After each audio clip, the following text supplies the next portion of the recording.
শোন গাদা, না তো মিয়া দেখতে যাইতেছি, ওই মিয়া পক্ষ জানি কোনোভাবেই বুঝতে না পারে যে তুই কানা। আচ্ছা কানা আব্বা। বলা নেই, মেয়ে দেখবার গেতেছে।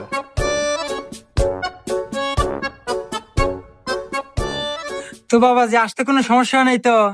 না, আমাদের কোনো সমস্যা হয় নাই। আচ্ছা যাই হোক, এখন কো আমাদের মেয়ে পছন্দ হলো নাকি? বিয়াই সাহেব, আমাদের পক্ষে তো কোনো সমস্যা নাই, মিয়া আমাদের খুব পছন্দ হয়েছে। আলহামদুলিল্লাহ, বিয়ে যাওয়া তো পাকাপুক্তই হইলো, তাহলে এই সুবাদে মিষ্টি মুখ করা যায়। বাবাজি, তাহলে তোমার হাত দিয়ে সবাক মিষ্টি মুখটা করাই দাও। এগাদা তোর হসুর কল তোর সামনেই মিষ্টি না খারাপ আছে, আর মিষ্টি কিন্তু দড়িতে বান্ধা আছে, ওটা খুলে নিস।